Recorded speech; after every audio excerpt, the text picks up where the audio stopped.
अब मैं ज्यादा दर्दनाक चैप्टर नहीं पढ़ाऊंगा, थोड़ा इजी पढ़ाता हूं मैं। तो आ जाओ सबसे पहले कॉन्स्टिट्यूशन ऑफ इंडिया। चलो, ये जो कॉन्स्टिट्यूशन ऑफ इंडिया ना, वेटेज लिख लो अराउंड 10 to 12 मार्क्स।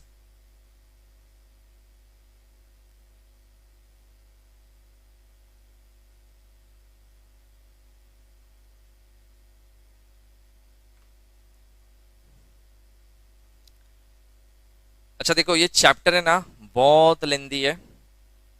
और काफी सारी चीज जो लोग ईईटी में पढ़ चुके हैं वही है, तो ईईटी वालों को थोड़ा इजी लगेगा। बट थोड़ा रिवीजन समझो, मतलब आई बिलीव दैट कि ऑलमोस्ट कितने लोग ईईटी से पास आउट हो गया है। अच्छा, मैक्सिमम तो फिर तुमको आता है। तो चलो, मेरे को ज्यादा इन डिटेल जाने की जरूरत नहीं। तो काइंड ऑफ रिवीजन समझो तो तुम आंसर दोगे। ठीक है, बराबर ना? ठीक है, चलो। सो आई अज्यूम दैट तुमको ये चैप्टर बहुत अच्छे से आता है। चलो, सबसे पहले कॉन्स्टिट्यूशन ऑफ इंडिया कब आया? 26 जैन 1950। ठीक है, इसमें ना कुछ प्रियम्बल में वर्ड्स है, वो वर्ड का खाली मेरे को मतलब बता दो। चलो, बुक बंद करो। वैसे बुक खोल के फायदा नहीं है, क्योंकि वो वर्ड का मीनिंग बुक में लिखा भी नहीं है, तो मेहनत मत करो। What is the meaning of sovereign? India is a sovereign country. हाँ, self control, self govern, self rule. बराबर, मतलब हमारे ऊपर कोई एक्सटर्नल अथॉरिटी कंट्रोल, हम जो भी है सब कुछ इंडिपेंडेंट है। लेकिन ये हम इंडिपेंडेंस के बाद बोलते हैं, पहले हम ऐसा नहीं बोलते थे। ठीक है। What is secular?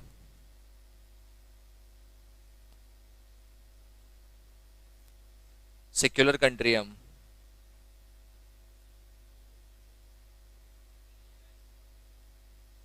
Correct. Secular country का मतलब होता है we don't have any religion. हमारे पास कोई रिलीजन नहीं। कोई पूछेगा इंडिया का रिलीजन क्या है, कुछ नहीं। मतलब we give priority to each and every religion equally. But there are so many countries जो सिक्युलर नहीं है, लाइक समझो पाकिस्तान। उनके तो कॉन्स्टिट्यूशन में ही लिखा है कि the main religion of the Pakistan is इस्लाम। तो दे आर इस्लामिक कंट्री। तो वहां पे तो जो रूल्स रेगुलेशन बनेंगे वो हो सकता है फेवर किसको करे, इस्लामिक पब्लिक को फेवर करे। तो जो नॉन इस्लामिक है वो कुछ नहीं बोल सकता है। बराबर। वहां पे रिलीजन इज द बेस, अपने यहाँ पे religion is not the base. वहां पे जो कुछ भी होगा रिलीजन को प्रायोरिटाइज करके किया जाता है, अपने यहाँ पे ऐसा नहीं होता है। अपने यहाँ पे ऐसा थोड़ा ट्राई भी करेंगे ना, थोड़ा हिंदू राष्ट्र बना देते हैं, तो देखो क्या बवाल होते हैं। बिकॉज ऑब्वियस सी चीज है, वी आर सिक्युलर कंट्री। तुम सिक्युलर बोल बोल के हिंदू राष्ट्र बनाओगे, चलेगा? नहीं चलाओगे। हाँ, बट एक चीज है कि रिलीजन के बेस पे बाइफर्गेशन जो होगा, मतलब जैसे समझो हर एक पर्सन को अपना रिलीजन चूज करने का, प्रमोट करने का हक है। पर तुम उसके लिए कोई ऐसी चीज मत करो जो इलीगल नेचर की बन जाएगी। ऐसा कोई हरकत नहीं करना है। ठीक है। नेक्स्ट देखो, एक वर्ड है सोशलिस्ट। इसका मतलब बताओ, सोशलिस्ट क्या होता है, क्या करता है?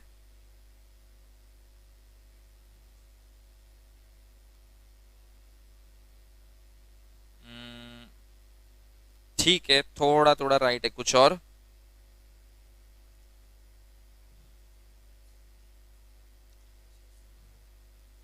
हाँ, कि मतलब जो भी चीजें करेंगे ना इक्वल, मतलब सबके लिए होनी चाहिए।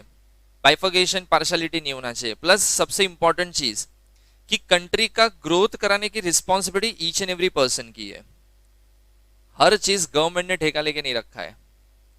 तुम अगर ऐसा रास्ते पे कचरा फेंकते हो, कोई बोलेगा अरे कचरा करेगा ना गवर्नमेंट साफ, टैक्स भर रहा है। ये एटीट्यूड से इंडिया में तुमको नहीं रहना चाहिए। बट हम लोग ऐसे ही है, करेगा ना गवर्नमेंट, हमको क्या करना है, ये बहुत गलत चीज है। ओके। Democratic Republic. डेमोक्रेटिक मतलब क्या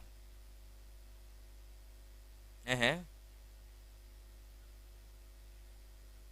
हाँ, हम सिलेक्ट करेंगे हमारा लीडर कौन होएगा। ये नॉर्थ कोरिया नहीं है। बराबर। नॉर्थ कोरिया में देखो, किम जोंग है, उसके दादा ने रूल किया, फिर उसका बाप आया, अब उसका बेटा है, कल उसका बेटा आएगा, तो वहां पे वो चलता है क्या, जिसको बोलते हैं डिक्टेटरशिप, बराबर। इधर ऐसा कभी नहीं होएगा। वहां पे तो इलेक्शन होते हैं, बट पॉलिटिकल पार्टी सिर्फ एक, वो भी किसकी, किम जोंग। कैंडिडेट भी खड़े होते हैं, कितने, सिर्फ एक, कौन, किम जोंग। पब्लिक वोट भी करता है, कितने के लिए, एक के लिए। और फिर वो पर्सन इलेक्शन भी जीतना है, कितने परसेंट वोट से, 100%। फिर बोलता है देखो मेरा ही पब्लिक मेरे को जीता रहा है, और आई कैन डू मैन, और ऐसा बोल के खुद वापस गादी पे बैठ भी जाएगा। इंडिया में ऐसा नहीं चलता है।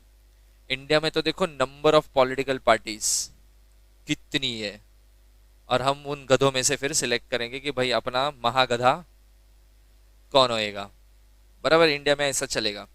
ओके, इट डिक्लेयर्स दैट, अभी बुक खोलो उसमें देखो प्रियम्बल में 4th line, it is declared that the constitution has been given by the people to themselves, thereby affirming the republican character of the polity and the sovereignty of people। काफी सारे country के religion, sorry, काफी सारे country के constitution ऐसे हैं जो country focused है, गवर्नमेंट फोकस्ड है, लीडर फोकस्ड है, रिलीजन फोकस्ड है। हमारा कॉन्स्टिट्यूशन पीपल फोकस्ड है, आम आदमी का भला होना चाहिए, ये सोच के बनाया है। काफी सारी कंट्री में ऐसा नहीं है। जैसे तुम पाकिस्तान का कॉन्स्टिट्यूशन पढ़ोगे, वो रिलीजन बेस्ड है, तो जो भी होगा रिलीजन बेस्ड होएगा।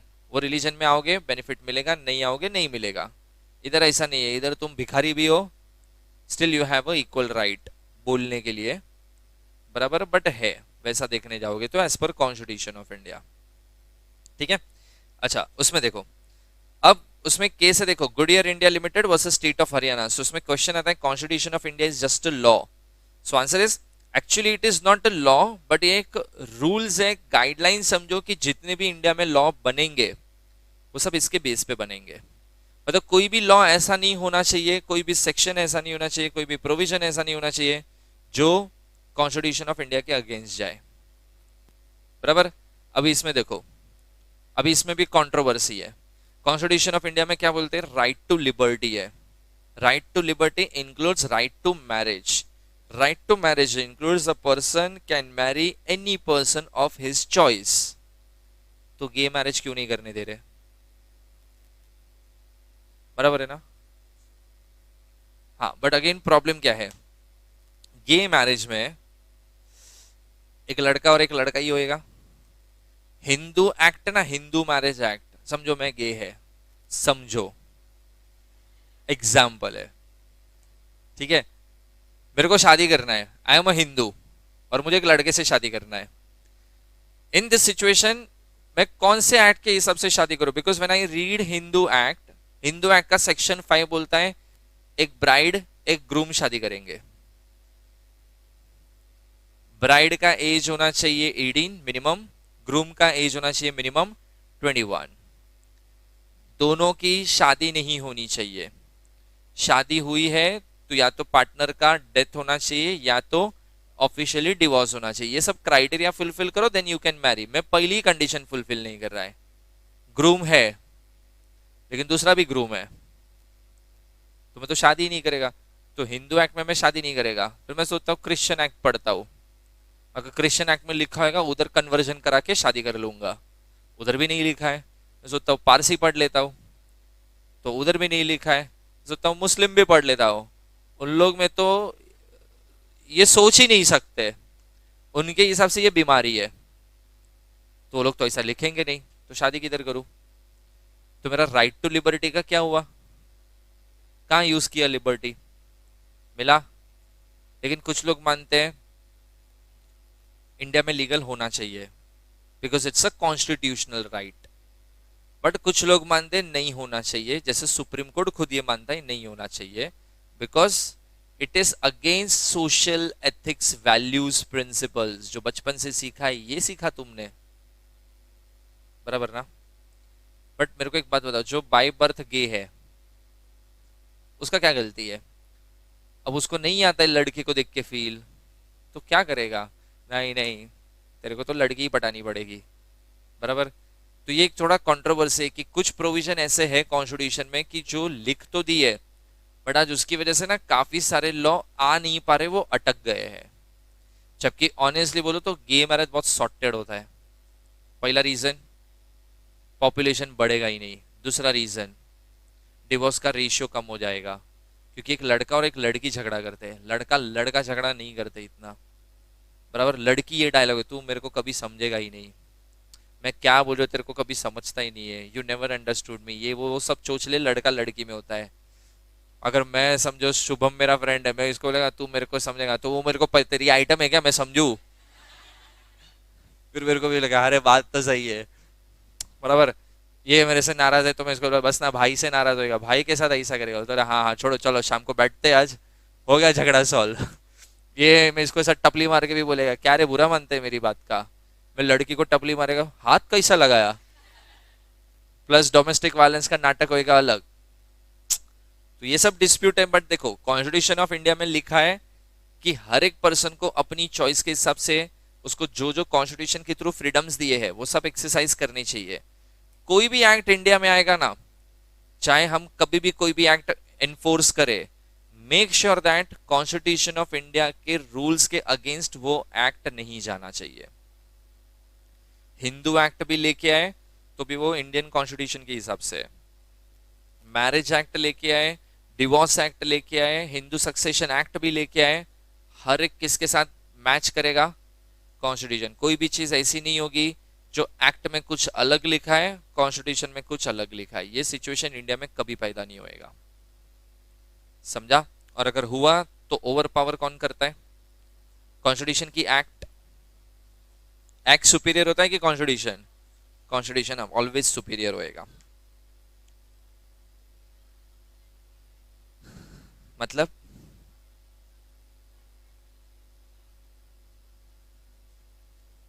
हाँ, अब देखो कॉन्स्टिट्यूशन में क्या लिखा है, right to liberty, right to marriage है, तुम्हारी चॉइस के हिसाब से शादी कर सकते हो।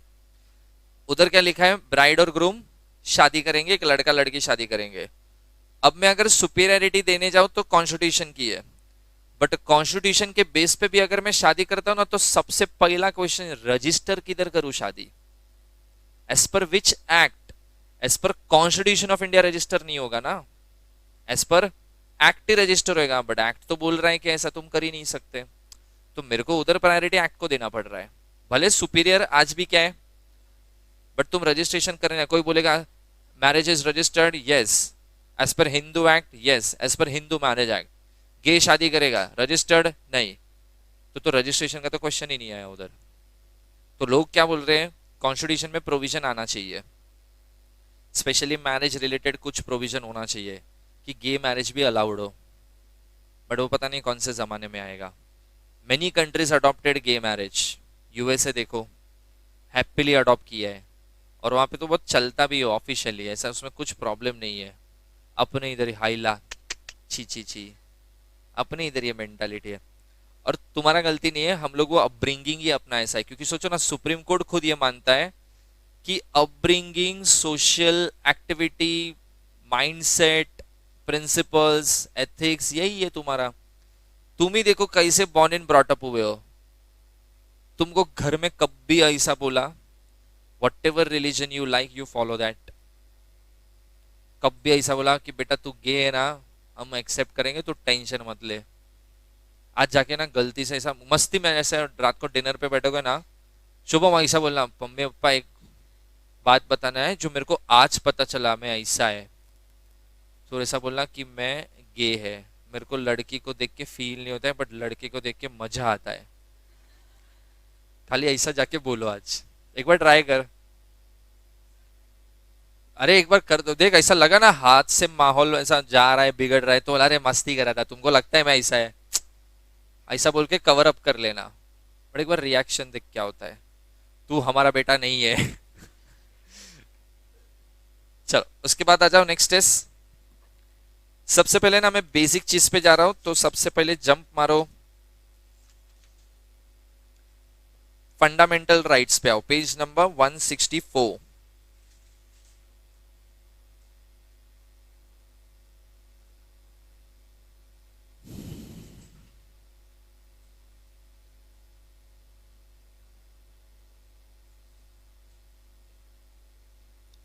ओके, उसमें देखो, अभी देखो इंडिया में हम जब पैदा हुए ना, तो हमको टोटल कितने फंडामेंटल राइट्स दिए?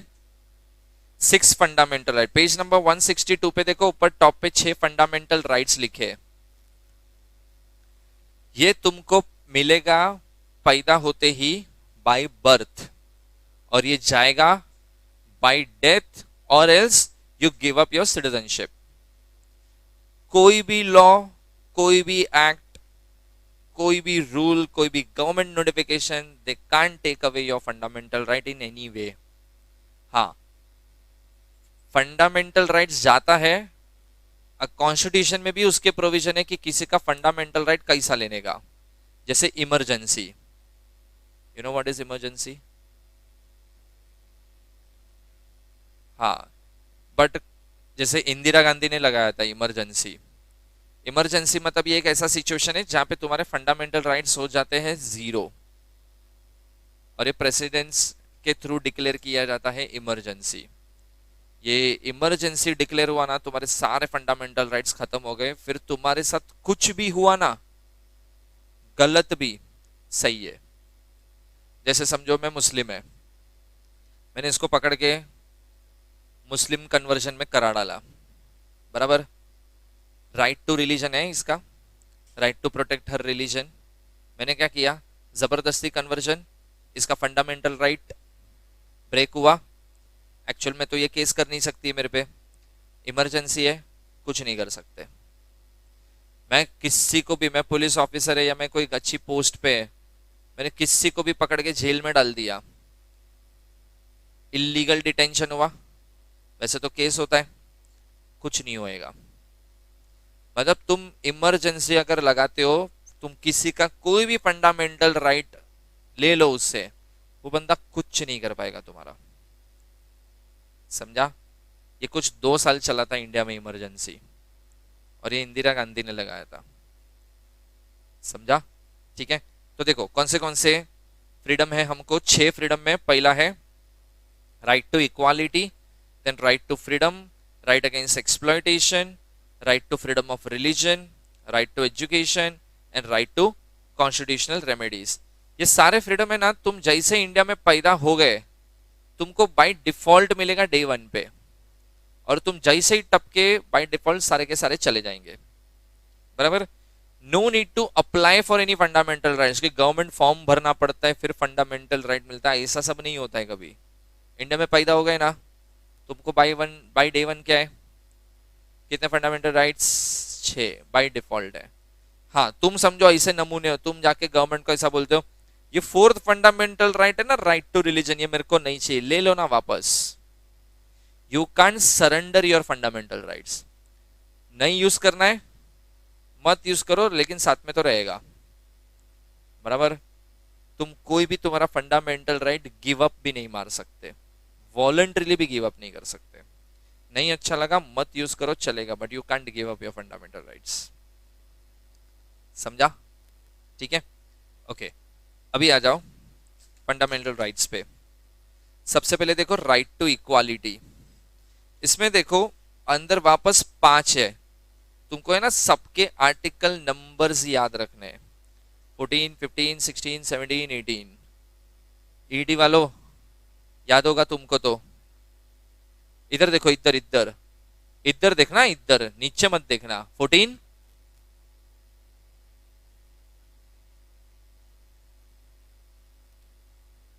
15, इधर इधर। तुम्हें ना ईईटी पास आउट हो। 15,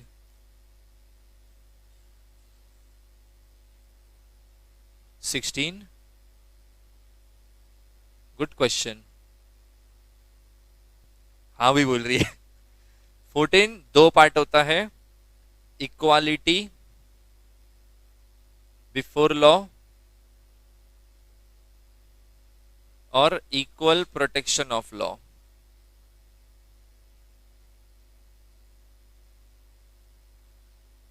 मतलब क्या होता है? 2 पार्ट हो गया। आर्टिकल 14 में equality before the law and equal protection of the law. Equality before the law का मतलब होता है from the point of view of law, each and every person is equal, rich poor, male female, upper caste lower caste, law किसी को discriminate नहीं करता है। From the point of view of law बोल रहा हूं मैं। और उसका ही दूसरा part equal protection of the law from the point of view of person. मैं कोई भी कास्ट रिलीजन जेंडर कलर कुछ भी रहने दो, I can take benefit of law. मैं जाके कल कोर्ट में केस कर सकता हूं, सलमान खान ने मेरे पे गाड़ी चढ़ा दिया, तो मेरे को ऐसा नहीं बोलेगा फुटपाथ पे सोने कौन बोलता है, मैं किधर भी सोएगा, बराबर। And I have full right to take legal action. So मैं जब केस करेगा मेरे को ऐसा नहीं बोल सकते तुम लोअर कास्ट वाले तुम क्या केस करोगे, तुम ये जेंडर वाले हो तुमको केस करने का हक ही नहीं बनता है, ऐसा मेरे को कोई डायलॉग नहीं मारेगा इंडिया में। इसको बोलते हैं आर्टिकल 14, जो दो पार्ट में डिवाइड होता है। कौन सा? Equality before the law and equal protection of the law. ठीक है, उसमें देखो, लेकिन उसमें देखो स्कोप ऑफ आर्टिकल 14 है, इसको मार्क करो, मोस्ट इंपॉर्टेंट।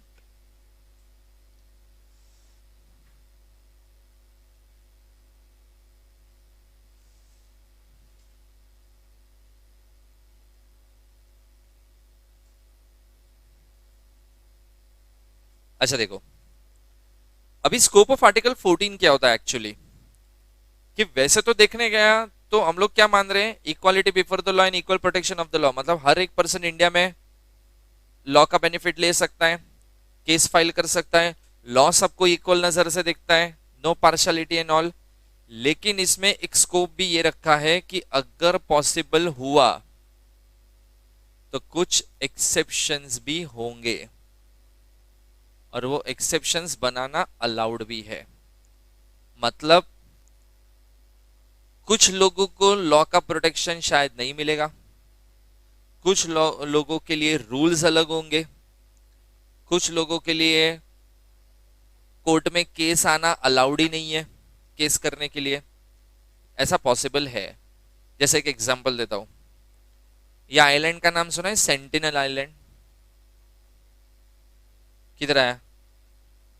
करेक्ट, आदिवासी वाला वो आइलैंड है ना, actually it falls under the Indian jurisdiction.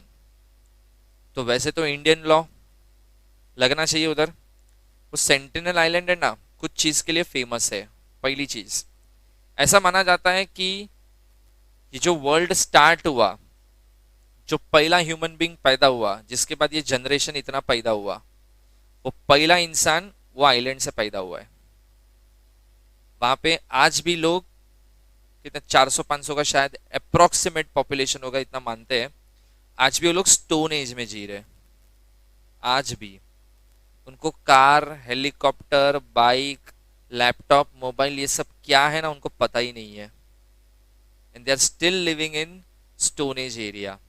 मतलब उस जोन में अभी भी वो लोग हैं। वो लोग का मेन एक्टिविटी क्या है? फिशिंग, और फ्रूट्स और वेजिटेबल्स जो आइलैंड से मिलता है वो खाते हैं, और नारियल पानी है सब जो है वो। वहां पे काफी टाइम गवर्नमेंट बात करने गई है कि भाई इंडिया का पार्ट पार्ट हो तो आ जाओ इंडिया में। एक बार एक इंसान बात करने गया था, वो ही जिंदा आया है उधर से, और उसने गवर्नमेंट को रिक्वेस्ट किया था, क्योंकि वो भी इतना बात नहीं कर पाया बिकॉज वो लैंग्वेज बैरियर्स भी है, वो समझ ही नहीं पाते।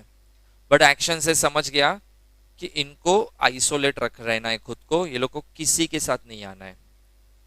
तो आज अगर तुम देखोगे ना, जैसे समझो ये इंडिया है, ठीक है, काइंड ऑफ इंडिया है, यहाँ पे ना अंडमान रीजन आता है, यहाँ पे ना सेंटिनल आइलैंड है। तो if you go by flight to Andaman, तुमको फ्लाइट से दिखता है वो आइलैंड, ठीक है, और अंडमान से बहुत नजदीक है। सोचो अगर अंडमान इंडियन जुरिस्डिक्शन में है तो ये भी तो आना चाहिए ना, लेकिन गवर्नमेंट ने अब नोटिफिकेशन निकाल दिया है, इसको एक्सक्लूड करके रखो, कोई उधर नहीं जाएगा। अभी किसी के जुरिस्डिक्शन में नहीं है, वो अकेला छोड़ दिया। यहाँ पे उसके आजू बाजू में पूरा नेवी बैठता है, और वो किसी को घुसने नहीं देता है अंदर, क्योंकि ये लोग है ना अटैकिंग नेचर के, एरो वेरो फेंक के मारते। काफी जैसे बीच में आई थिंक एक न्यूजीलैंड से बंदा आया था, न्यूजीलैंड या ऑस्ट्रेलिया से आया था, ऐसा बोल बोल के मैं रिलीजन स्प्रेड करेगा, मैं क्या जीसस का फॉलोअर है, मैं इनको भी कन्वर्ट कर दूंगा, Jesus is the only only God. वो पहली बार लैंड आइलैंड पे उतरा रात को 3 बजे, तो लोग एरो लेके उसको मारने आए। ये भाई साहब फिर से बोर्ड में बैठ के भाग गया। 2 दिन बाद फिर से ट्राई मारा, और जब वापस उतरा ना, तो सब गिफ्ट्स, फ्लावर्स, फ्रूट्स सब लेके गया। और वो ऐसा खड़ा है, एक बंदे से वो बात कर रहे हैं, सामने वाला तो समझ ही नहीं पा रहा है, आइलैंड वाला बंदा पीछे से एरो मार के इसको मार डाला। और उसका बॉडी वो लोग उधर ही छोड़ देते, वो लोग हाथ तक नहीं लगाते। बाहर का बंदा है ना, नहीं चाहिए, वो लोग ऐसे ही छोड़ देते उसको। वो लोग किसी से कम्युनिकेट नहीं करते, ऐसा मानते हैं कि वो लोग आज भी स्टोन एज में सब कुछ, वो आग भी वो ऐसा पत्थर घिस के लगाते हैं, ये सब करते हैं आज भी। बराबर। अब सोचो, इनके लिए article 14 equality before the law and equal protection of the law है कुछ इनके लिए, तो हर जगह एप्लीकेबल है, इनको एक्सक्लूड करके रखा है, तो इनको कुछ कवर नहीं होता है। सो देखो, लेकिन जब किसी को एक्सक्लूड करते ना, तो उसके लिए बहुत सारी चीजें देखनी पड़ेगी। जैसे देखो पहला पॉइंट क्या लिखा है, permissible classification must satisfy two condition, namely it must be founded on the intelligible differentia which distinguishes a person or the things that are grouped together from others left out of the group, and the differentia must have the relation to the object sought to be achieved by the statute in the question। इसका मतलब देखो, equality before the law, equal protection of the law. Equality before the law, male female, mail can be arrested at any point of time, female can't be arrested after sunset. बराबर, rule है ना ऐसा।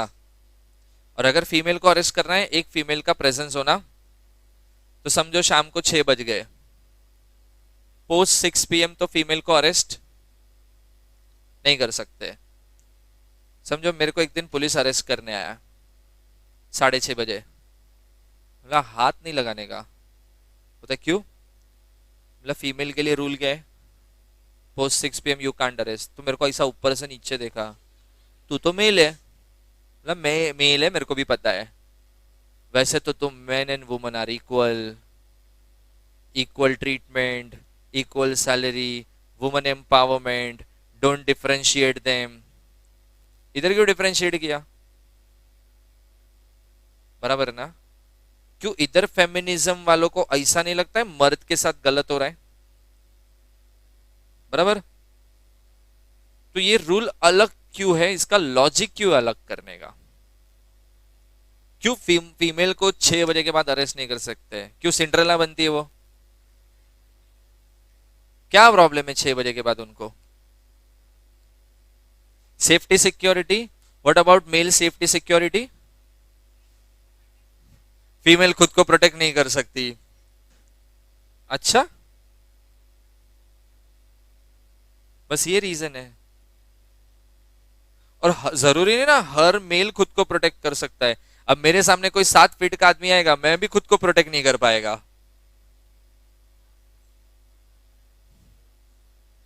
तो फिर strength ज्यादा है, तो फिर सैलरी में भी तो स्ट्रेंथ ज्यादा लगा ना, तो उधर क्यों man and women are equal, equal salary होना चाहिए? हैं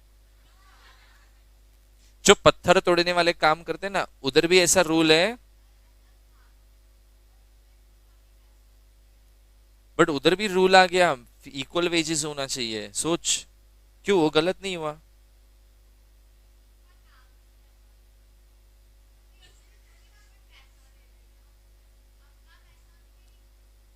अच्छा, मेटर्निटी बेनिफिट एक्ट है, क्यों उधर मेटर्निटी में खाली फीमेल को बेनिफिट है, मेल को क्यों नहीं? हाँ हाँ, वुमेन प्रेग्नेंट है, हमारा भी कंट्रीब्यूशन है। एंड एक minute, now you are thinking that वो पेन 9 मंथ्स ये वो सब बेयर करना है, करेक्ट? वो मेल को है ना, वो फीमेल का ध्यान रखना है। Don't you think that's responsibility? और पता है उस टाइम पे सबसे ज्यादा मूड स्विंग आते हैं, है ना? मूड स्विंग हैंडल किया है कभी किसी का? मेरे को पूछो। जैसे वो फीमेल को पीरियड्स के टाइम पे आता है मूड स्विंग्स, मेरी वाइफ का मूड स्विंग देखने का, अरे 2 मिनट प्यार से बात करेगी, 2 मिनट बाद समझ में नहीं आता है तेरे को, बोला अभी 2 मिनट बाद तो सही, पहले सही था। हाँ वो होता है मूड स्विंग, और हर चीज मूड स्विंग के नाम पे। तो मेरा भी मूड स्विंग होएगा ना फिर कभी, क्यों मेरा नहीं हो सकता है? तो मैटरनिटी में क्यों फीमेल को इतना प्रायोरिटी और मेल को क्यों नहीं? और इसका मेंटल हेल्थ मेल का, you know what is law in UK? UK में ना मैटरनिटी लीव है ना 6 महीना मिलता है, और उसके बाद पेटर्निटी लीव 6 महीना मिलता है।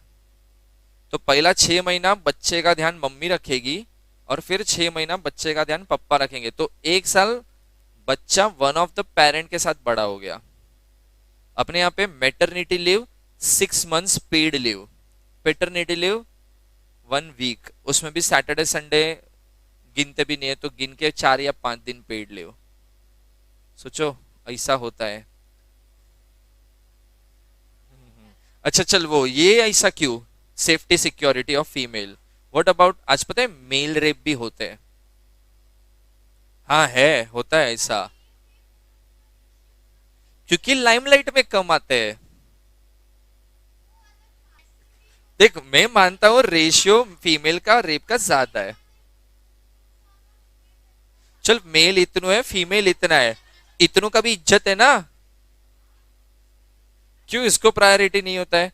सोच अगर कोई फीमेल जाके रेप का कंप्लेन फाइल करेगी ना, पुलिस लोग 4 पुलिस हेल्प करने आएंगे। मैं जाके बोलूंगा ना 2 लड़की ने मेरे साथ रेप किया, तो पहले तो बोलेगा तो इसमें कंप्लेन लिखना है तेरे को, पागल नसीब वाला है तेरे साथ ऐसा होता है, हमारे साथ तो ऐसा कभी नहीं हुआ। सोचो ये इंडियन मेंटालिटी है। अब देखो यहाँ पे वैसे तो equality before the law, equality before the law बोल दिया, ये चूरन खाली बोलने के लिए, क्योंकि इधर रूल देखो क्या है। अब ये एक अलग क्लासिफिकेशन बनाया, बट ये क्लासिफिकेशन गवर्नमेंट को बनाना अलाउड है, बट ऑन सम लॉजिक।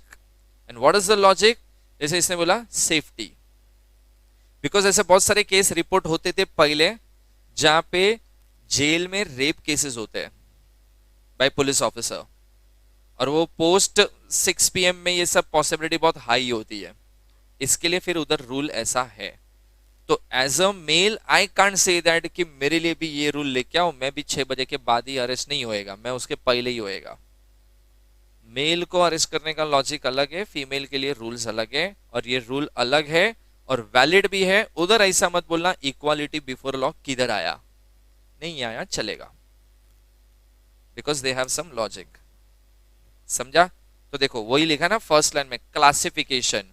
देखो कर दिया क्लासिफिकेशन, एक क्लास को तुमने बेनिफिट दिया, दूसरे क्लास को नहीं दिया, but on the basis of logic है, तो दुख दर्द नहीं होएगा, और ये सही भी है। सेकंड देखो, differentia must have a relation to the object. देखो ये रूल डालने से कुछ प्रॉब्लम का सॉल्यूशन होना चाहिए, तो ये रूल डालने से प्रॉब्लम का सॉल्यूशन क्या हुआ? क्या प्रॉब्लम थी? रेप केसेस होते थे लॉकअप में, ये रूल डालने से वो रेशियो कम हो गया। तो एक अच्छा पर्पस था, एक अच्छा ऑब्जेक्ट है, इसके लिए ये रूल अलग किया है।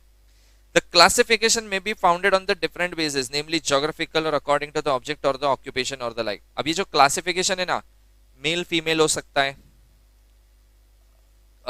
रिलीजन बेस नहीं होएगा, ज्योग्राफिकल बेस हो सकता है। ज्योग्राफिकल बेस का मतलब देखो क्या होता है, तुम मुंबई में बॉर्न एंड ब्रॉटअप है, तुम इंडिया में कहीं पे भी प्रॉपर्टी खरीद सकते हो एक्सेप्ट सिक्किम, हिमाचल प्रदेश, ऐसा और 2-3 स्टेट है, बट ये 2 मेन याद रखो, सिक्किम और हिमाचल प्रदेश। जो बंदा सिक्किम में पैदा हुआ है ना, वो सिक्किम में भी प्रॉपर्टी खरीद सकता है, इंडिया में किधर भी प्रॉपर्टी खरीद सकता है, लेकिन मैं सिक्किम में जाके प्रॉपर्टी नहीं खरीद सकता है। गलत नहीं है ये? मैं अगर प्रॉपर्टी खरीदना चाहता हूँ ना सिक्किम में, मेरे को राइट नहीं है, उसके लिए मेरे को क्या करना पड़ेगा? वहां की एक लड़की पटानी पड़ेगी, अगर वो पट गई फिर उस समय क्या करेगा? शादी, शादी करेगा, वो ऑफिशियली क्या बन गई? वाइफ, फिर मैं उसके नाम पे खरीद सकता हूँ। लेकिन अगर वहां की किसी लड़की को या किसी भी मेल को अगर प्रॉपर्टी खरीदना है, he can directly purchase in from Mumbai, मतलब वो डायरेक्टली खरीद सकता है। क्यों? अपने लिए ऐसा रूल और उनको ये प्रिविलेज। ये भी कॉन्स्टिट्यूशन में रखा था, रीजन क्या है? ज्यादा, तो उससे क्या होता है? तो हमारे राइट्स, हम तो चलता है अपना। देखो वो एरिया है ना, ऐसा है ना कि वो एक ऐसा एरिया है जो जोग्राफिकली उसका इंपॉर्टेंस बहुत ज्यादा है, नेचर वाइज उसका इंपॉर्टेंस बहुत ज्यादा है, तो उसको प्रिजर्व करना बहुत जरूरी है। आज सोचो अगर नॉन सिक्किम वालों को प्रॉपर्टी खरीदना अलाउ किया ना सिक्किम में जाके, मैं इधर सब कुछ बेच दूंगा। बराबर समझो, मेरा टोटल नेट वर्थ है 5 करोड़ रुपया, 5 करोड़ 20 रुपया मेरे पास आ गया। मैं उधर जाके ना 50 लाख का एक घर खरीद लूंगा छोटा सा, नीचे 50 लाख का एक कैफे का मस्त इंटीरियर विंटर लगा के कैफे चालू कर दिया, 4 करोड़ मैंने इन्वेस्ट कर दिए, उसके इंटरेस्ट पे तो मेरा पूरा लाइफ चला जाएगा। तो सब लोग इधर से किधर भागेंगे? सिक्किम। मतलब सिक्किम भी क्या बन जाएगा? मुंबई। और हम उसको भी कच्चर बट्टी बना के छोड़ेंगे। तो वहां के लोगों का बोलते हैं ना सर्वाइवल डिफिकल्ट हो जाएगा जब यहाँ से लोग वहां जाना चालू कर देंगे। तो उनके प्रोटेक्शन के लिए किया है। सिक्किम है, हिमाचल प्रदेश है, जोग्राफिकल इंपॉर्टेंस है ना। हाँ, जोग्राफिकल इंपॉर्टेंस है उनका। गुजरात वाले नहीं करेंगे, वो भी दुखी है, हम भी दुखी है। लेकिन तुम सिक्किम में जाओ, तुमको ऐसा लगेगा ना, सिक्किम में जाओगे ना तुमको ऐसा लगेगा मुंबई में तो अपना लाइफ क्या कच्चरा लाइफ है। वहां पे ऐसा सुबह उठोगे, हिमालय माउंटेन्स दिखेंगे, मस्त ऐसा रिवर दिखेगा। अपन ऐसा सुबह विंडो खोलते सामने सुलभ शौचालय, एक काका बाल्टी लेके जा रहे हैं, ये अपना व्यू है। उधर का व्यू देखो, वहां पे गर्मी में टेम्परेचर कितना जाता है? 25 डिग्री। ये उधर का हाईएस्ट टेम्परेचर। इन लोग को उधर गर्मी लगता है 25 में, अपने यहाँ पे ठंडी होता है 25 डिग्री। है ना ये डिफरेंस। वाइफ ही है तो हाँ बिंदास ना। बट उधर के लोग है ना, जैसे मैं उधर गया था ना, तो मैंने उधर का जो मेरा लोकल गाइड था ना, 10 दिन ड्राइवर था, मैंने बोला सिक्किम में वो बहुत बंदा नॉलेजेबल था। तो उससे मैं बात करता था तो मेरे को बोलता था सिक्किम में अगर तुमको प्रॉपर्टी खरीदना है तो तुमको शादी करना पड़ेगा यहाँ की कोई लड़की से। बोला हाँ वो तो कर लेगा, उसमें कोई बड़ी बात नहीं है, अगर खरीदना है तो वो तो पटा लूंगा किसी को। तो उधर मेरे को बोलता है पटा के दिखाओ। बोला पटा के दिखाओ मतलब चैलेंज कर रहे हो मेरे को? तो मेरी गारंटी, आप कितना भी शो ऑफ कर लो, कितना भी पैसा दिखा दो, एक लड़की अगर आप सिक्किम भी पटा के दिखाए ना मेरे को, कि मेरा पूरा टूर्स एंड ट्रैवल का बिजनेस, वो पार्टनर था, वो इमरजेंसी में ड्राइवर बन के भी आता था बेचारा कभी कभी, बोलते मेरा पूरा जो शेयरिंग है ना पार्टनरशिप ये टूर्स एंड ट्रैवल्स का, मैं आपके नाम पे फ्री में ट्रांसफर कर देगा। बोला भाई, उसका कॉन्फिडेंस देख के मेरे को भी लगा हाँ मेरे से नहीं पटेगी।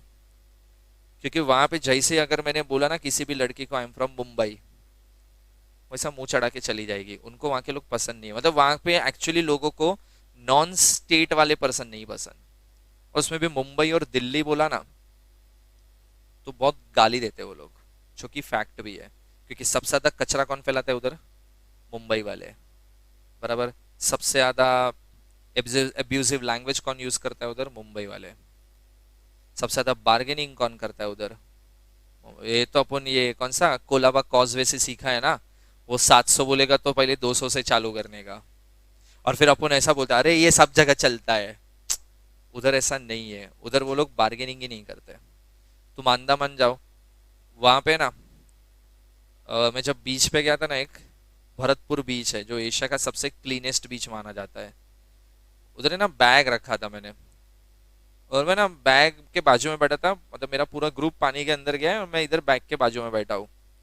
तो वहाँ का कोई लोकल बंदा मेरे को आके बोलता है अरे सर आपके फ्रेंड्स एंजॉय कर रहे हैं, आप नहीं जा रहे हो? मतलब बैग का ध्यान रखना पड़ता है ना। मेरे को पता है मेरे को क्या बोला, सर आप जाओ कुछ नहीं होएगा, आप ये बैग इधर छोड़ के गए ना और 4 दिन के बाद भी आए ना, इधर एज इट इज मिलेगा, कोई हाथ तक नहीं लगाएगा इधर।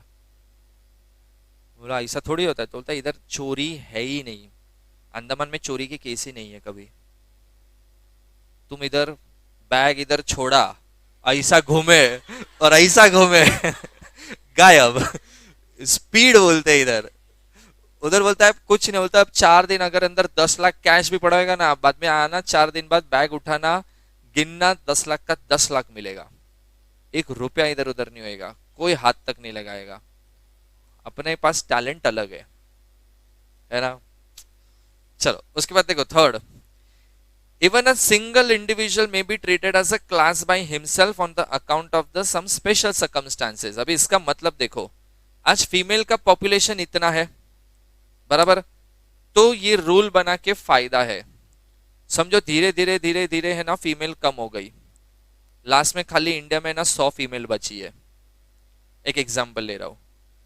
तो ऐसा नहीं होना चाहिए, अब इतना छोटा पॉपुलेशन बच गया, अब क्या इक्वालिटी बिफोर द लॉ और ये सब अलग अलग ट्रीटमेंट क्यों देने का, हटा दो ये रूल, सबके लिए स्टैंडर्ड रूल बना दो, ये पोस्ट 6 PM वाला रूल हटा दो, बिकॉज खाली 100 फीमेल के लिए रूल रखने का लॉजिक नहीं है, ऐसा नहीं होएगा। अगर एक आखिरी फीमेल भी बची होगी ना तो भी वो रूल रहेगा, जब वो पूरे एक्सटिंक्ट होंगे ना तब रूल हटेगा, तब तक नहीं हटेगा, समझा। आज जैसे देखो रॉयल फैमिली है ना, वो लोग जितनी भी प्रॉपर्टी वैल्यूएबल ज्वेलरी होल्ड करते ना उनके ऊपर आई गेस उनको टैक्स नहीं लगता है, बराबर, पर धीरे धीरे धीरे धीरे करके रॉयल फैमिली खत्म हो जाएगी, बराबर, एक टाइम ऐसा आएगा फिर ये रूल हटा सकते हैं। आज ये रूल नहीं हटेगा बिकॉज आज भी रॉयल फैमिली है वैसे, ठीक है। नेक्स्ट देखो, article 14 condemns discrimination not only by the substantive law but by the law of procedure, ये कट कर दो point. And there is always a presumption in a favor of the constitutionality of an enactment, and the burden is upon him who attains it to show that there was a clear transgression of the constitutional principle। अगर कोई ऐसा बोलेगा ना ये rule गलत है, इसको भी इक्वल ट्रीटमेंट दो जस्ट लाइक मेल, बिकॉज ये गलत है, तो खाली गलत है बोलने से नहीं हटता है, उस पर्सन को ये प्रूफ करके दिखाना पड़ेगा गलत कौन से एक्ट के हिसाब से है या तो गलत कौन से कॉन्स्टिट्यूशन के कौन से आर्टिकल के हिसाब से। अगर ये दो में से प्रूफ करके दिखाया तो गवर्नमेंट इसको हटाएगा, अदरवाइज ये एज इट इज रहेगा, समझा। कोई चीज तुम अगर बोलते हो ना ये रिमूव करो, ये कॉन्ट्राडिक्ट हो रहा है, तो कोर्ट पूछेगा किसके साथ कॉन्ट्राडिक्ट हो रहा है, पता नहीं बट होता होगा ना किधर, तो तुमको प्रूफ भी करके देना पड़ेगा, ठीक है। चलो नेक्स्ट देखो आर्टिकल 15। Article 15 is discrimination. देखो उधर कुछ ग्राउंड्स लिखे कि ये सब चीज पे डिस्क्रिमिनेशन इंडिया में कभी नहीं होना चाहिए। जैसा पहला रेस, रेस म्हणजे कलर, गोरा और काला, उसमें डिस्क्रिमिनेशन नहीं होना चाहिए। Second is caste, third is religion, then fourth is gender, fifth is the place of birth and last is any of them. इसमें से कोई भी एक या कोई भी कॉम्बिनेशन में कभी भी डिस्क्रिमिनेशन नहीं होना चाहिए। हाँ, डिस्क्रिमिनेशन नहीं होना चाहिए, इट डजंट मीन दैट कि अगर पर्सन ये बिलीव करता है ना कि ये क्लियर कट डिस्क्रिमिनेशन है, बट अगर वो इंडस्ट्री की रिक्वायरमेंट है तो उधर डिस्क्रिमिनेशन नहीं बोलने का उसको। जैसे समझो मैंने ना एयर होस्टेस के लिए अप्लाई किया, मेरे को रिजेक्ट मारा, मेरा फॉर्म देख के फोटो देख के, बोला क्यों, तो होता है मेल, बोला तो मैं भी ट्रे लेके चल सकता है, मैं भी हेलो सर बोल सकता है, मैं बोलता नहीं वो मजा नहीं आएगा। बोलो किसको, तो पैसेंजर को, बोलो मजे मारने आया है कि ट्रैवल करने आया है, नहीं वो ट्रैवल प्लस मजे सोचते हम। डू यू थिंक मेरा टर्मिनेशन रॉन्ग है? जस्ट मेरे को इसके लिए रिजेक्ट किया क्योंकि एयर होस्टेस इंडस्ट्री में कौन होता है, मैं कौन है, ये सही है। क्यों, क्या बेसिक रिक्वायरमेंट आया ऐसा, वो ठीक है वो तो बनाया है ना ऐसा रिक्वायरमेंट, क्यों ऐसा रूल है कि मेल एयर होस्टेस नहीं हो सकता है, वो फ्लाइट अटेंडेंट होते हैं, उसको एयर होस्टेस नहीं बोलते, वो फ्लाइट अटेंडेंट है, वो बेचारे मजदूरी वाले लोग हैं। हाँ हाँ, मैं भी सोफिस्टिकेटेड वैसे बात कर सकता है।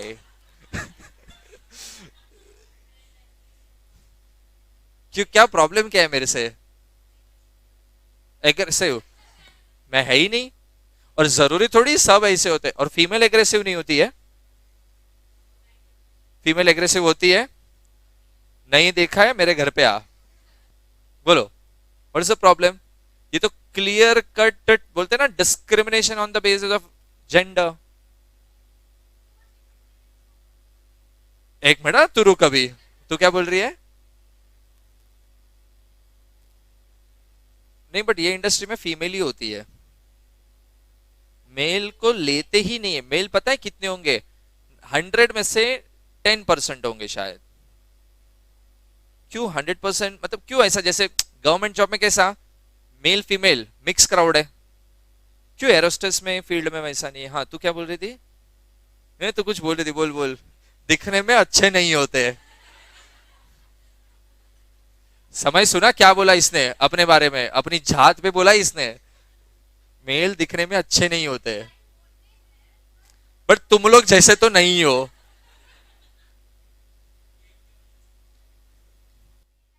तो तू रेसिस्ट भी बन गई, गोरे होते हैं।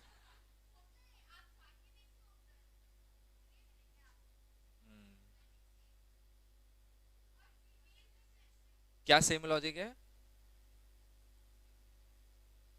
हाँ देखो, अगर अब ये सब इंडस्ट्री में अगर ये कोई एस्टैब्लिश हो गया है ना, इसके बेस पे मैं डिस्क्रिमिनेशन का कुछ नहीं कर सकता है, क्योंकि वो एक बेसिक रिक्वायरमेंट बन चुकी है अब। इधर तुम कुछ नहीं कर सकते। हाँ, but when it comes to government job, उधर ऐसा कल बोला ना 90% फीमेल से, तो मैं नहीं छोड़ेगा मैं। एयर होस्टेस ठीक है, एक प्राइवेट इंडस्ट्री चल रही है, चलता है। उधर प्राइवेटली तुम कुछ भी करो चलेगा, बराबर। बट गवर्नमेंट जॉब में ऐसा सब डिस्क्रिमिनेशन कभी नहीं आना चाहिए। मेल को लेने का, फीमेल को लेने का, अच्छे नहीं दिखते। कास्ट के बेस पे हो रहा है ना, वो रिजर्वेशन है। देख, रिजर्वेशन कास्ट के बेस पे हो रहा है, ठीक है। रिजर्वेशन जेंडर के बेस पे होएगा तो मेरे को उसमें पैसा ज्यादा लग रहा है और मजा आता है। मैं पापा का परा है, मैं उड़ना चाहता है। उसमें तो पढ़ना पड़ेगा। इधर पढ़ना नहीं पड़ता है, बस खाली ऐसा चलना है ना। वो बहुत इजी जॉब है। What can I do for you sir, ऐसा बोलना है बस। So easy. अच्छा, रेस मतलब समझा ना? Colour, caste, religion, gender. देखो, रिलीजन के बेस पे बहुत डिस्क्रिमिनेशन होता है, प्लेस ऑफ बर्थ पे बहुत ज्यादा डिस्क्रिमिनेशन होता है, बट गवर्नमेंट बोलता है ये सब डिस्क्रिमिनेशन एक्चुअली अलाउड नहीं है। 15(2) देखो, 15(2) में जितने भी पब्लिक प्लेसेस होगी, हर एक पब्लिक प्लेस को एक्सेस करने का, यूज करने का, उसका बेनिफिट लेने का हक सबको है। तुम्हारे साथ कभी ऐसा ट्रीटमेंट हुआ? समझो तुम वाटर पार्क गए, कोई तुमने ऐसा टिकट दिखाया, तुम्हारा टिकट देख कैसा बोला, अच्छा तू तो वो बड़ा वाला स्विमिंग पूल है ना, ब्लू कलर का पानी है अंदर, उधर जाके नहाएगा। पीछे तुम्हारा फ्रेंड आया, अच्छा तू, सस्ते लोग वो गटर के पानी से स्विमिंग पूल बनाया, तुम उधर नहाओ। हुआ कभी ये ट्रीटमेंट? ये सब पब्लिक प्लेस है, पब्लिक प्लेस में ये सब बेस पे डिस्क्रिमिनेशन कभी नहीं होएगा। थिएटर में कभी ऐसा हुआ, ये सीट पे बैठ के देखेगा, ये सोफा सीट पे बैठेगा, ये स्टेयर पे बैठ के ही देख लेगा? किया कभी डिस्क्रिमिनेशन? कभी नहीं होएगा। जितने भी पब्लिक प्लेस है, सब पे इक्वली सबका हक है, ठीक है। कोई डिस्क्रिमिनेशन उधर नहीं होना चाहिए। नेक्स्ट देखो, बस 15(3) ही प्रॉब्लम है। 15(3) में देखो प्रॉब्लम क्या है। अगर स्टेट चाहे तो वुमेन एंड चिल्ड्रन के लिए स्पेशल बेनिफिट ला सकता है, बराबर। अभी देखो, मुंबई की बस में चढ़ो, कभी बस ट्रैवल किया है? तुम बस में ऐसा चढ़ोगे ना, लेफ्ट हैंड साइड और राइट हैंड साइड, दो साइड सीट होती है। लेफ्ट हैंड साइड में देखो, प्रौढ नागरिकासाठी, प्रौढ नागरिकासाठी, ज्येष्ठ नागरिकासाठी, फिर आएगा स्त्रियांसाठी, स्त्रियांसाठी, अपंगासाठी, अपंगासाठी, सीट खत्म। तो समय सोचेगा मैं किधर बैठू। बराबर। हाँ, इसके लिए मैंने भी छोड़ दिया, क्योंकि ये लोग के लिए, अपने लिए तो सीट ही नहीं है। उधर से भी स्टार्ट से देखोगे, दो अपंगासाठी, देन स्त्रियांसाठी, लास्ट 3 प्रौढ नागरिकासाठी, बीच का 4 सीट बचा। 4 सीट के लिए 40 लोग झगड़ा करते हैं। हाँ, वो तो आते ही है। और फिर कभी कभी अपने को देख के भी ऐसा लगता है यार बेचारा, बैठने दो। उसमें भी लड़कियों लड़कियों को देखो स्पेशली, फिट एंड फाइन है, स्त्रियांसाठी दिखता नहीं है क्या, और उठाएंगे। तो तू भी फिट है, मैं भी फिट है, बैठने देना दीदी, क्या फर्क पड़ता है। लेकिन नहीं, लिखा है ना, हाँ, खड़ा। हाँ, वो बात अलग है फिर।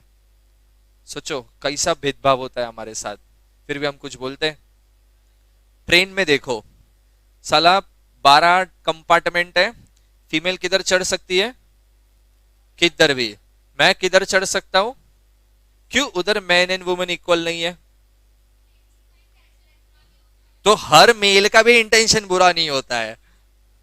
मेजॉरिटी, तो मेजॉरिटी फीमेल भी तो कैसा होगी ना, हमको क्या पता। और मैं आके खाली डोर पे लटकेगा, मैं अंदर भी नहीं चढ़ेगा फीमेल कंपार्टमेंट में।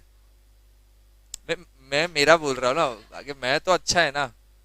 फीमेल किधर भी चढ़े, और फीमेल देखो कभी जेंट्स कंपार्टमेंट में चढ़ेगी ना, चार मेल ऐसा, हाँ आने दो आने दो आने दो ऐसा करते हैं। और मैं अगर चढ़ गया तो फीमेल में गालियां देते वो लोग। होता है। बॉयफ्रेंड के साथ कभी चढ़ना, पता है क्या होता है?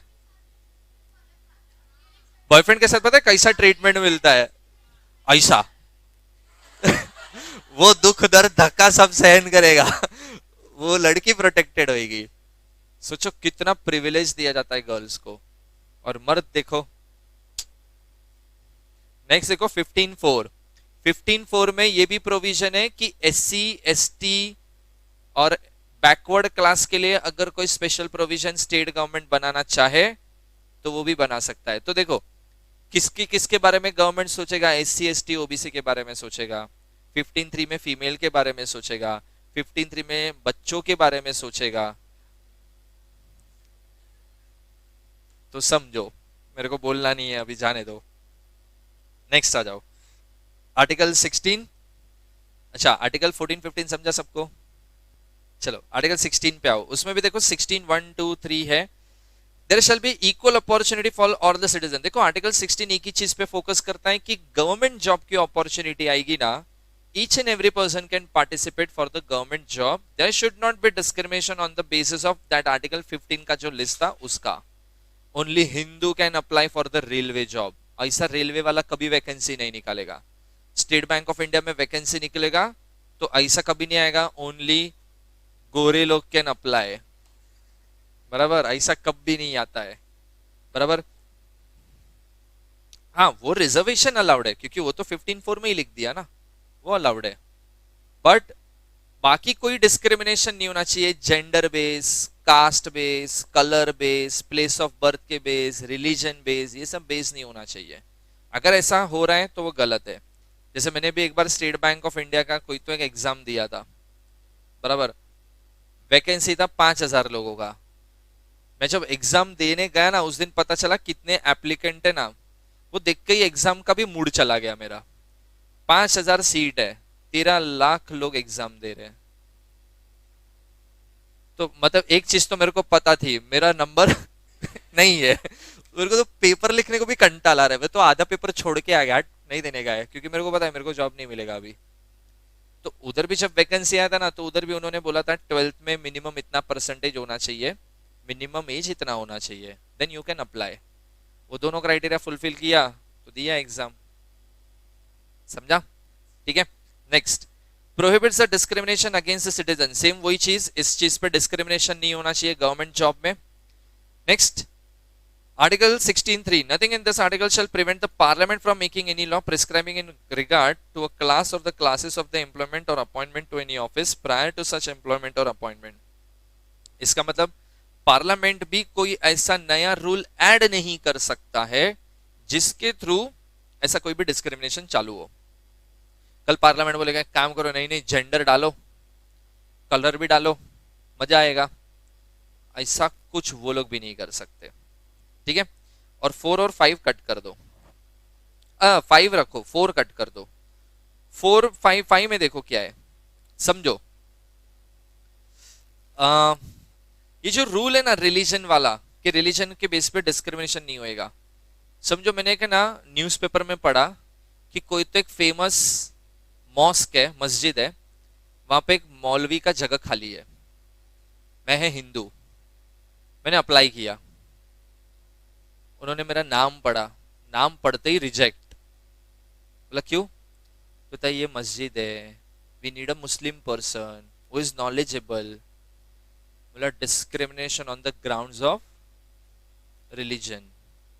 सही बोल रहा हूं ना मैं? कुछ गलत बोला?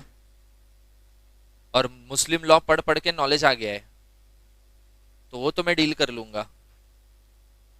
बराबर, क्या प्रॉब्लम है? So what, discrimination on the basis of religion में वही बोल रहा है। हाँ, देखो, अगर कोई रिलीजियस हेड कोई चाहिए तो फिर ये बेसिक क्राइटेरिया कि वो रिलीजियस हेड उसी रिलीजन का होना चाहिए। उधर रिलीजन डिस्क्रिमिनेशन चिल्लाना मत फिर। जैसा अगर समझो तिरुपति बालाजी में अगर वो पुजारियों का वैकेंसी निकला तो कोई मुस्लिम क्रिश्चियन पारसीज अप्लाई नहीं कर पाएगा, वहां पे हिंदू ही होना चाहिए फिर। समझा? ये बेसिक क्राइटेरिया है। ठीक है, दैट इज 16(5). चलो एक बार 17 रीड करो तुम लोग।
चलो पढ़ा।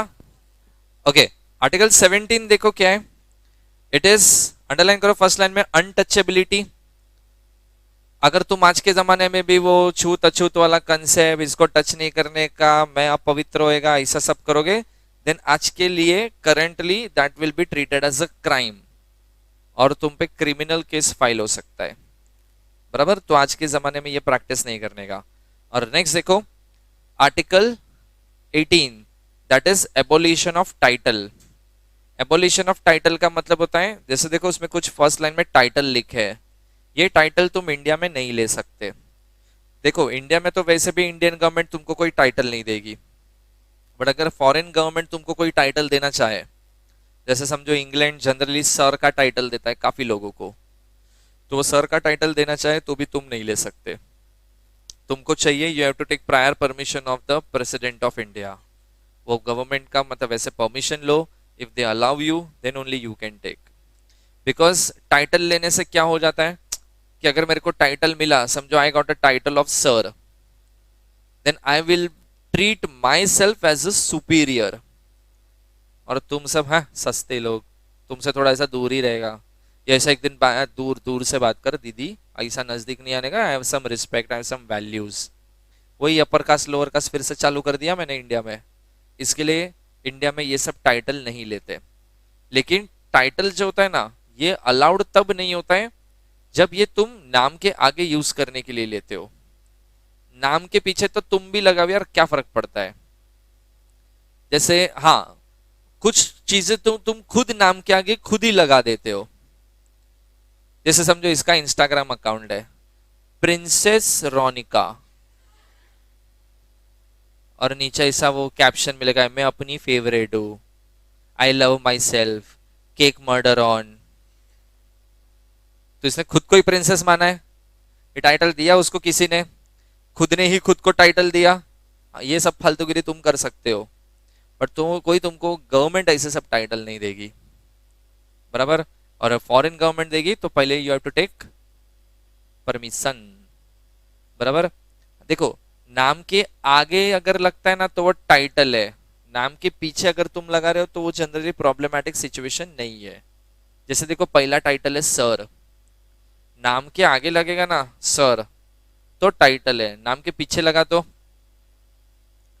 रिस्पेक्ट है। समझा?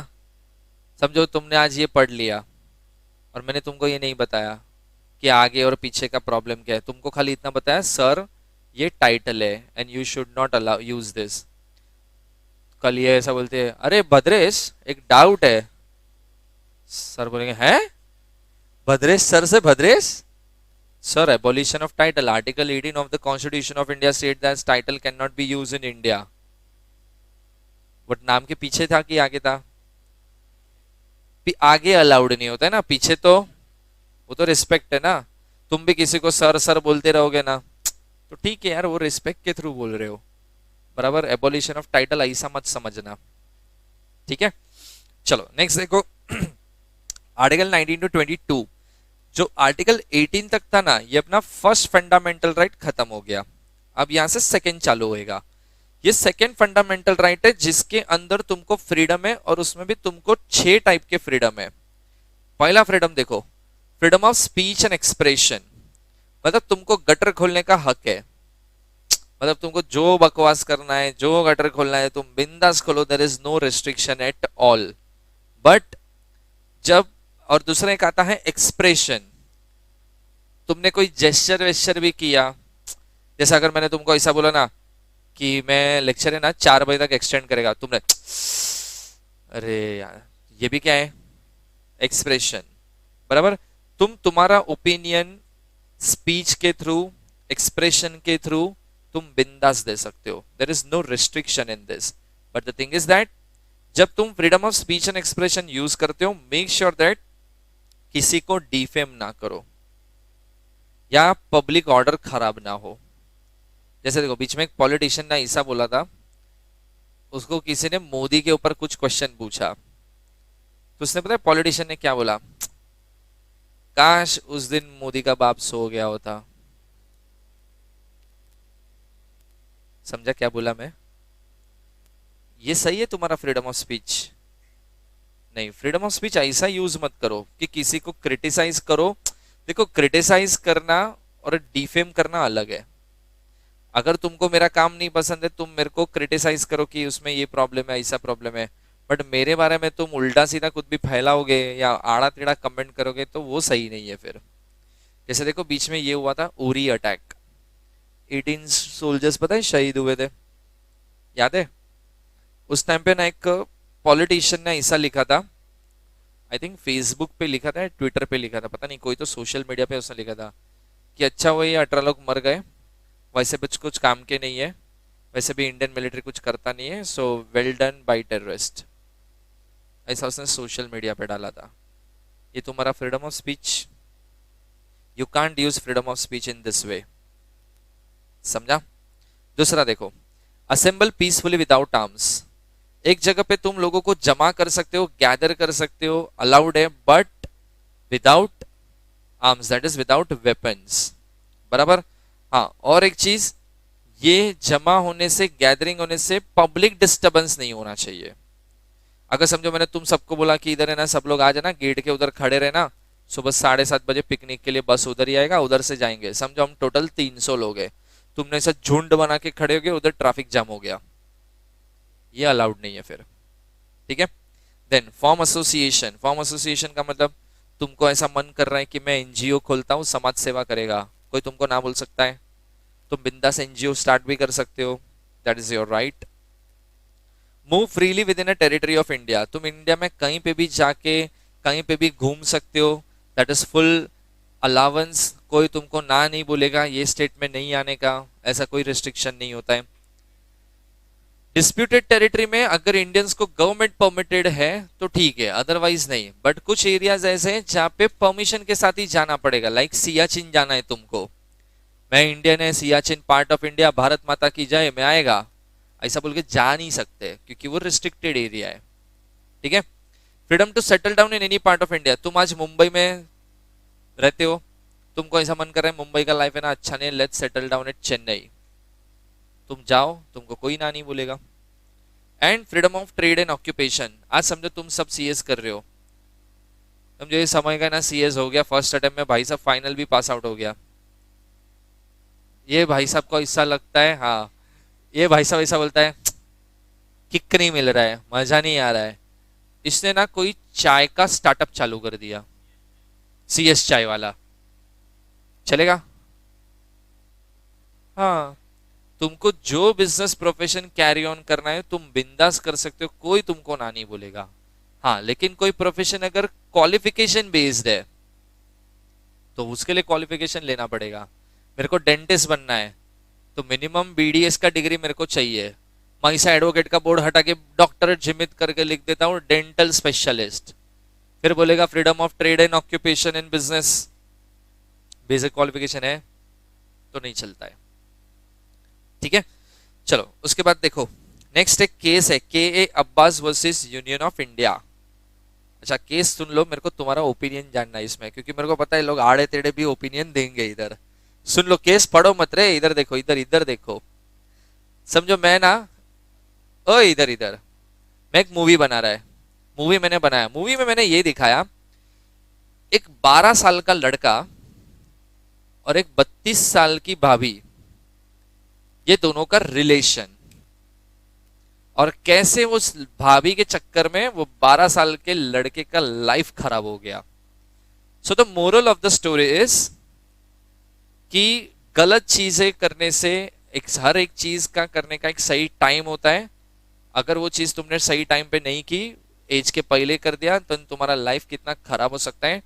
एक एज में क्या क्या चीजों को इंपॉर्टेंस देना चाहिए, दैट मतलब at the age of 12 you have to give importance to studies and education. तुमने गलत चीजों को इंपॉर्टेंस दिया तो तुम्हारा लाइफ कितना खराब हो गया।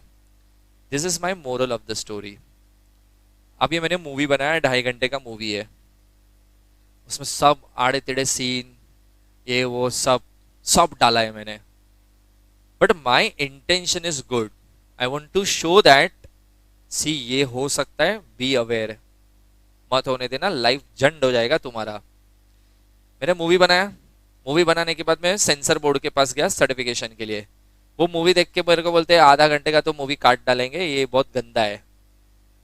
बोला सोच बदलो देश बदलेगा।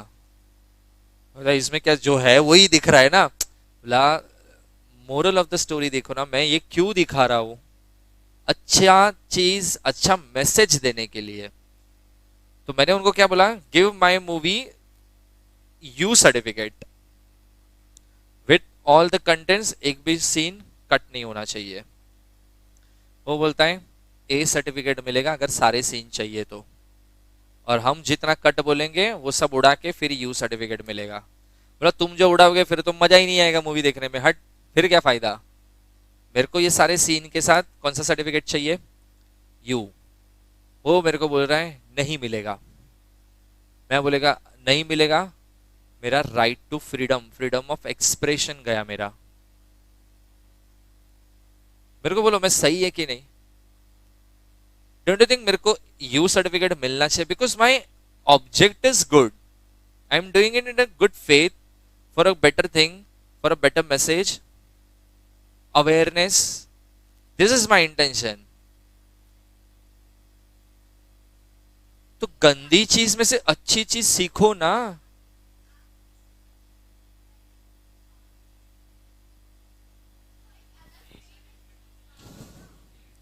किसको लगता है कि सब रखना चाहिए बिकॉज इंटेंशन इज गुड, ऐसा किसको लग रहा है?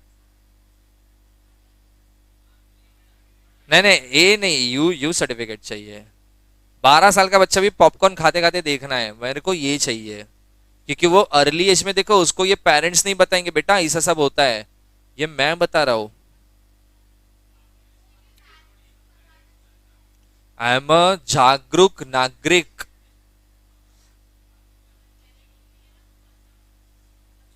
कौन कौन क्या बोला, कौन किधर, हाँ बोल। देखो चीजें अच्छी होती है, तुम तो गलत तरीके से भी यूज करोगे। विक्स आता है पता है, विक्स वेपोरब, हाँ लोग उससे नशा भी करते हैं, ब्रेड पे लगा के खाते हैं। हाँ हाँ सच्ची पता है। पता है कि नहीं ऐसा करते लोग। हाँ तो फिर अच्छी चीज को भी खरत तरीके से यूज किया। दूध आता है ना, लोग दूध को भी हुक्का में डाल के मारते हैं, तब दिखाना चाहिए। तो जैसे ऐसा किसिंग सीन दिखाना है तो दो फ्लावर ऐसा ऐसा कर दो। बच्चा सोच गया दो फ्लावर ऐसा क्यों किया वो समझ क्या होएगा चार ऑप्शन दो एमसीक्यूज तो नहीं मिलेगा। You certificate freedom of speech नहीं गया। करेक्ट। हाँ, इधर मेरा फ्रीडम ऑफ स्पीच नहीं जा रहा है by giving A certificate, because मैं जो चीज दिखा रहा हूँ वो कौन कैसा लेगा वो तो मुझे नहीं पता ना। और वो एज में उनको नहीं दिखाना चाहिए बिकॉज वो मेच्योरिटी नहीं है चीजों को पॉजिटिवली समझे।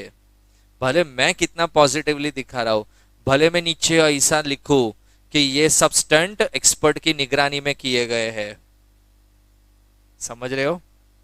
हाँ, ऐसा सब लिखने से कुछ नहीं होगा, बच्चा तो उसको कुछ अलग तरीके से ही लेगा। समझा।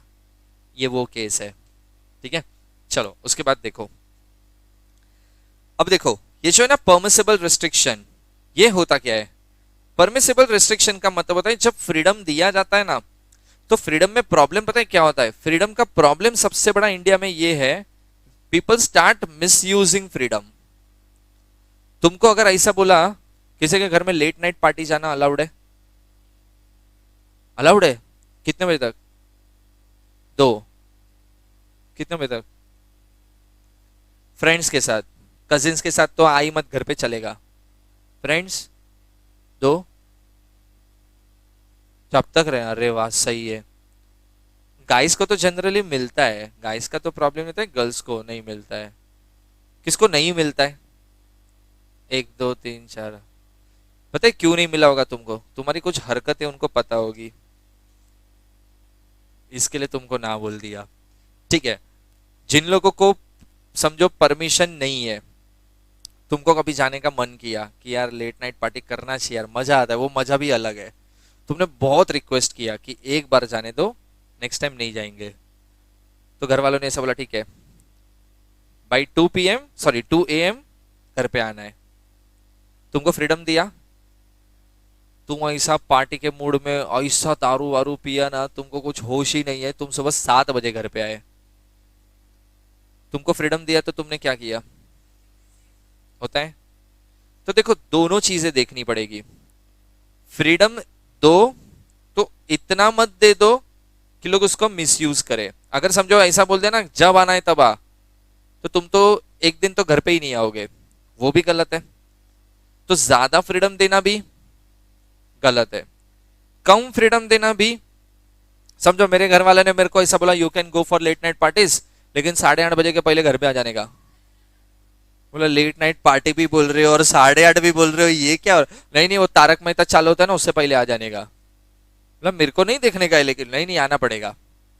तो इससे अच्छा तो मैं जाता ही नहीं हूँ, मैं घर पे ही बैठता हूँ फिर। नहीं नहीं बाद में हम बोलना मत, तेरे को भेजते नहीं है हम।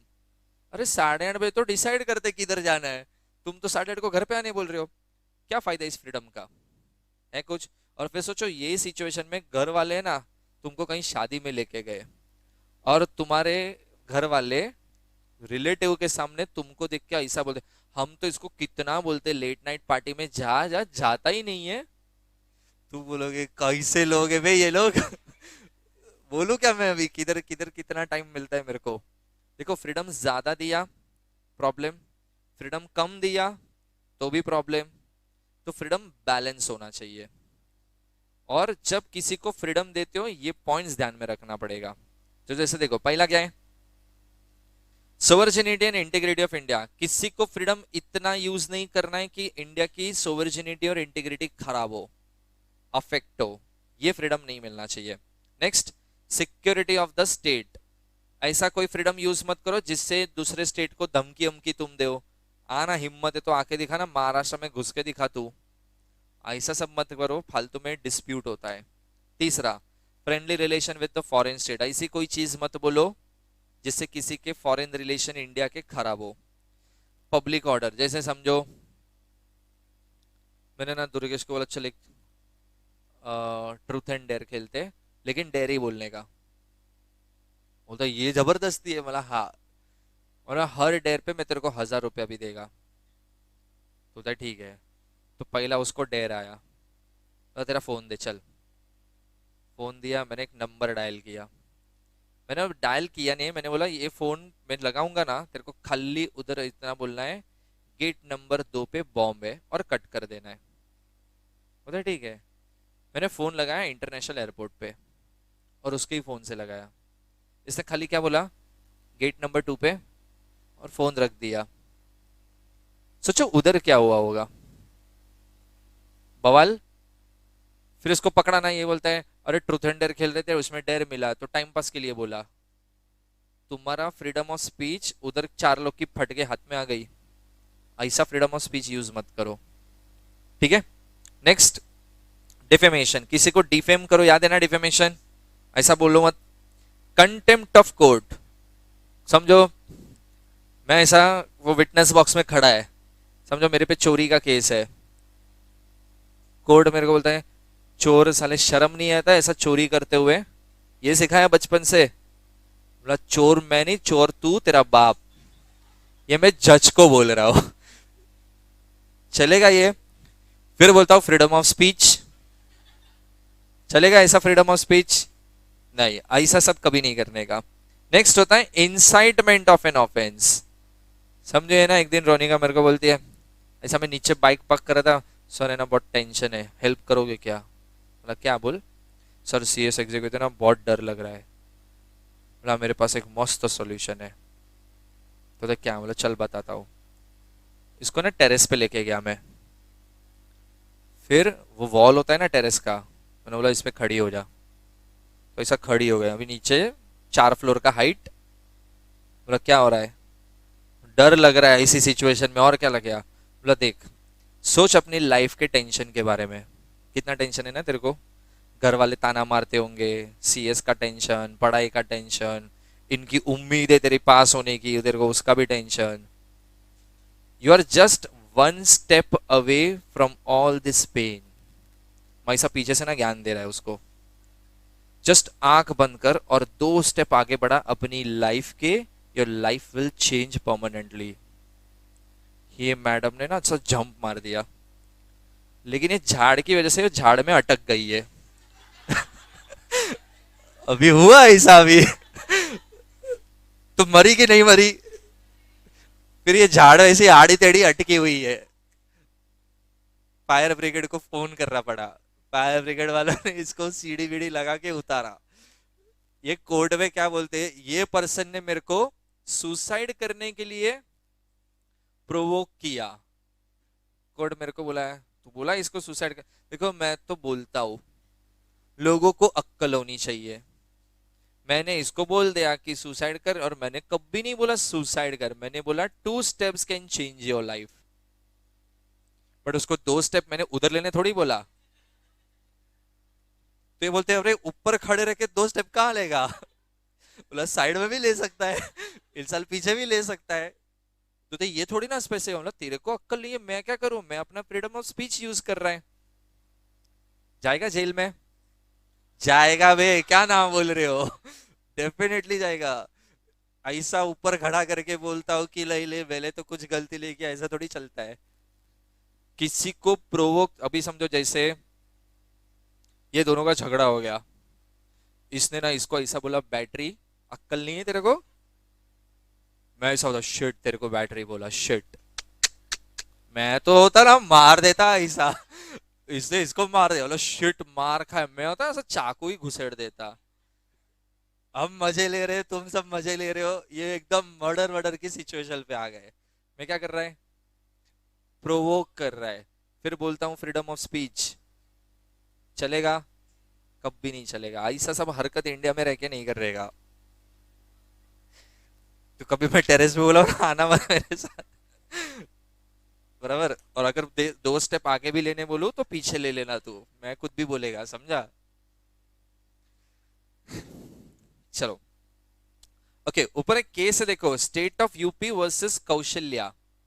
देखो नाम बहुत अच्छा है, एकदम पवित्र आत्मा लग रहा है, बट है नहीं। सुन लो इधर केस क्या है, समझो।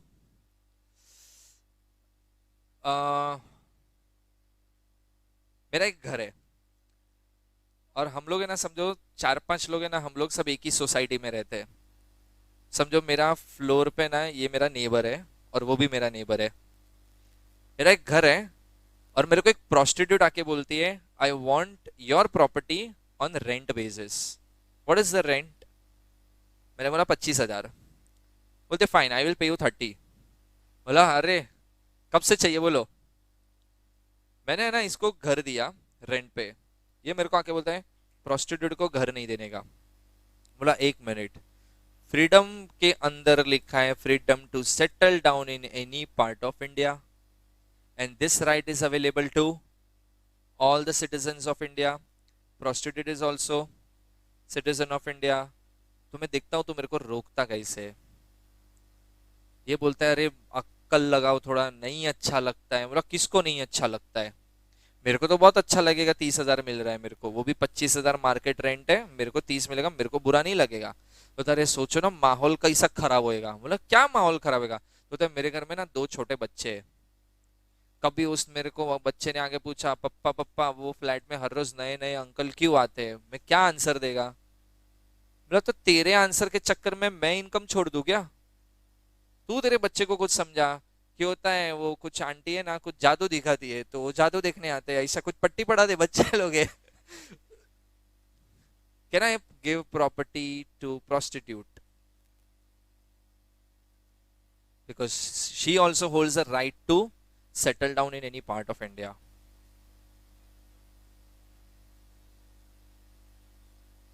हाँ उधर वो बिजनेस नहीं करेगी बस। वहां पे प्रोफेशनल एक्टिविटी नहीं चलेगा। पक्का? श्योर? वो 2 लाइन पढ़ो क्या लिखा है।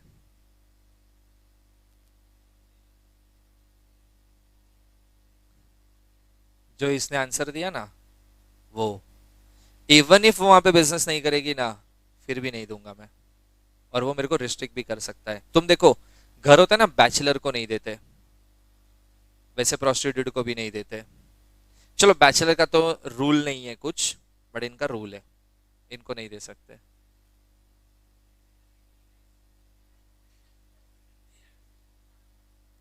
घर में किसी को नहीं बुला पाऊंगी मतलब? किसको अलाउड नहीं है? बैचलर में है ना, रूल नहीं है, ये सोसाइटी नाटक करता है। रूल कुछ नहीं है, प्रोस्टिट्यूशन का तो रूल है। किधर भी रहो, प्रॉपर्टी खरीद लो। रेंट पे नहीं हो सकता है, परचेस कर सकते हैं, बट परचेस भी कैसा होता है, जनरली लोग अपनी आइडेंटिटी बता के नहीं लेते, बिकॉज बता दिया ना तो उधर कोई बेचेगा भी नहीं फिर। हाँ, बायर सेलर से ज्यादा अगर वो 5 लाख ज्यादा भी देगा ना, सोसाइटी ही नाटक करेगा तुम्हारा, किसको घर देके गए। अब देखो क्या हो रहा है सोसाइटी में। और सोसाइटी एक फैमिली एटमोसफियर है, इधर क्या हो रहा है? बात तो वैसे सही है। चलो इतना समझा। चलो आर्टिकल 14, इधर देखो, इधर इधर 14, 15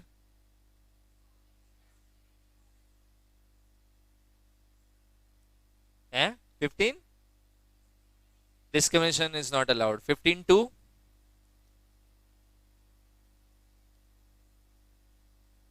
वो पब्लिक प्लेस का एक्सेस करने का सबका हक है। 15 3 सबसे खराब वाला, women and children.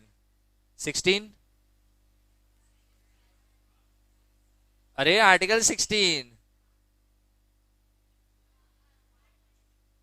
Equal opportunity for public employment. 17, 18, abolition of title. याद रहेगा। फ्रीडम कितने? राइट टू फ्रीडम में 6, उधर भी 6 है। पहला स्पीच एंड एक्सप्रेशन,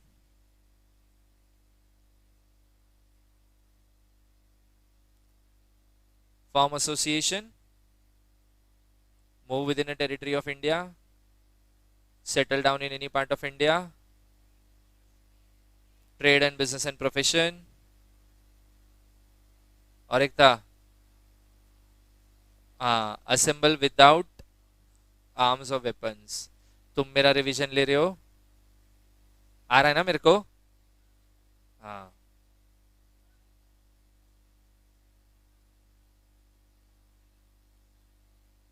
भले फिर भी उसमें वो एक्सेप्शनल कैटेगरी में गया है।